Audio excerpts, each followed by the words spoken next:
So guys जैसे कि आप सबको पता है कि अगर हम लोग अपना डेबिट कार्ड के थ्रू अगर एटीएम में जाके और बैलेंस विड्रॉल करेंगे तो फिर हम लोग को वहाँ पर कुछ चार्ज भी देना पड़ता है। जैसे कि आपको 3 ट्रांज़ैक्शन मंथली में फ्री रहता है।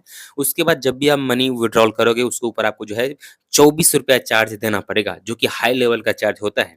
लेकिन अभी यहाँ पे जो है एनपीसीआई के तहत एक अच्छा खासा जो है एक अपडेट दिया है, जिसमें एनपीसीआई ने ये बताया है कि अगर आप अभी आपको चार्ज लगता है डेबिट कार्ड के ऊपर, तभी आप डेबिट कार्ड को ब्लॉक कर सकते हो, परमानेंटली ब्लॉक कर दीजिए। आप बिना एटीएम कार्ड का भी अभी बैलेंस निकाल सकते हो। यानी बिना एटीएम कार्ड का मतलब ये होता है कि आप यहाँ पे देखिए, अभी मैं एनपीसीआई के जो ऑफिशियल वेबसाइट है उसी पे हूँ। यहाँ पे साफ-साफ लिखा गया है एनपीसीआई के द्वारा कि अभी आप जो है यूपीआई के ज़रिए ही एटीएम से जो है बैलेंस निकाल सकते हो, जिसके ऊपर आपको किसी तरह का भी एक्स्ट्रा चार्ज देने की ज़रूरत नहीं है। हालाँकि आपको पता है कि भाई बहुत सारा ऐसा बैंक है जिसमें आपको पहले से ही फैसिलिटी दिया गया था, लेकिन ये ऑफ़िशियल नहीं हुआ था, क्योंकि वो बैंक ने प्रोवाइड किया था कि भाई अपना डेबिट कार्ड में ये सेटिंग कर लीजिए और इस तरीके से बैलेंस निकाल लीजिए।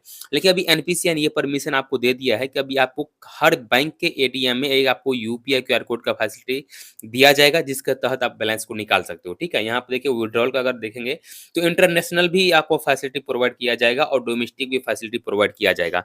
यानी इंटरनेशनल में भी किस तरीके से बैलेंस निकलता है उसके जानकारी में आपको यहाँ पे मिल जाएगा, और डोमेस्टिक में कैसे निकलेगा उसके बारे में भी जानकारी आपको यहाँ पे मिल जाएगी। जैसे डोमेस्टिक के लिए ये है, सबसे पहले यहाँ पे देखिए आपको किसी भी एटीएम में जाना है, जो कि ब्रांडेड गाइडलाइंस यहाँ पे दिया गया है। सबसे पहले आप किसी भी एटीएम में जाओगे तो आपको एटीएम को लोगो दिखाई देगा। उसके बाद यहाँ पे कुछ फीचर बताया गया है, जो कि फीचर में यहाँ पे देख लीजिए।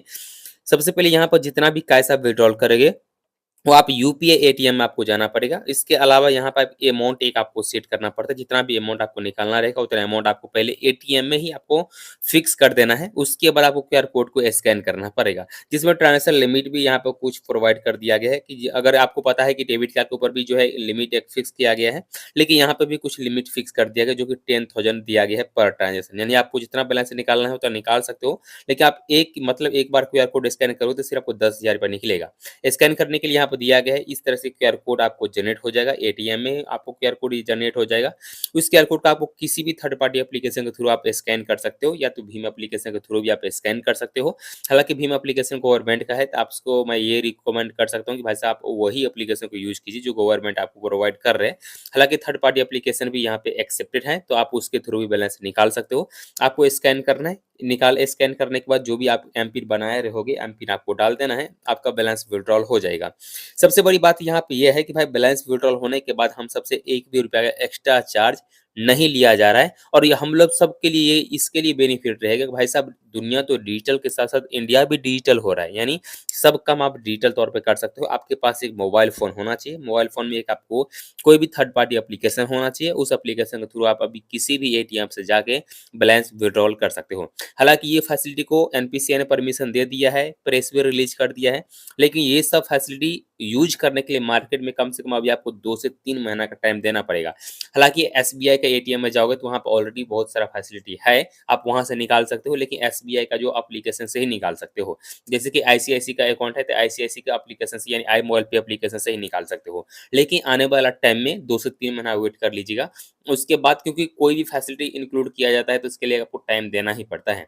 हालाँकि मार्केट में कोई भी प्रेस रिलीज़ कर दिया जाता है, लेकिन उसके ऊपर वर्क जो है बाद में किया जाता है। यही हुआ है, अभी प्रेस तो एनपीसीआई के द्वारा रिलीज़ कर दिया गया है कि भाई साहब ये आप किसी भी थर्ड पार्टी एप्लीकेशन के थ्रू किसी भी एटीएम में जाके बैलेंस विथड्रॉल कर सकते हो, लेकिन इसके लिए आपको टाइम देना पड़ेगा। लेकिन यकीन मानिए जब भी ये सब फैसिलिटीज़ हर एक एटीएम में आ जाएगा, क्योंकि अभी 2 बैंक में आया है, पहले तो आईसीआईसीआई, दूसरा एसबीआई, लेकिन हालाँकि हर एक एटीएम में जब आ जाएगा तो इससे बहुत सारा जो मेंबर को बेनिफिट ये होगा कि उनको जो डेबिट कार्ड के एनुअल चार्ज देना पड़ता है और साथ-साथ बैलेंस विथड्रॉल का फ़ी जो देना पड़ता है, उससे उसको छुटकारा मिल जाएगा, उसको किसी तरह एक्स्ट्रा फ़ी नहीं लगेगा। लेकिन क्या जाने आगे चल के यूपीआई के ऊपर भी चार्ज लगा देगा तो फिर हम लोग को बहुत सारा नुकसान होगा। लेकिन यकीन मानिए यूपीआई के ऊपर चार्ज नहीं लगा सकते, क्योंकि यूपीआई सबसे ज़्यादा ट्रांज़ैक्शन हिस्ट्री देता है, सबसे ज़्यादा ट्रांज़ैक्शन यूपीआई से ही होता है।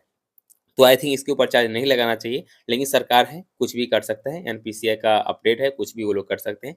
लेकिन फिर भी जब तक ये अच्छा अपडेट है कि भाई आप किसी तरह का भी एक्स्ट्रा चार्ज नहीं लगेगा, आप किसी भी एटीएम में जाके और बैलेंस विथड्रॉल फ्री में कर सकते हो। सो ये भी गुड न्यूज़ है। उम्मीद करते हैं आपसे ये वीडियो पसंद आया हो तो वीडियो को ज़रूर लाइक कर दीजिएगा। चैनल पे पहली बार आए हो तो ज़रूर चैनल को भी सब्सक्राइब कीजिएगा।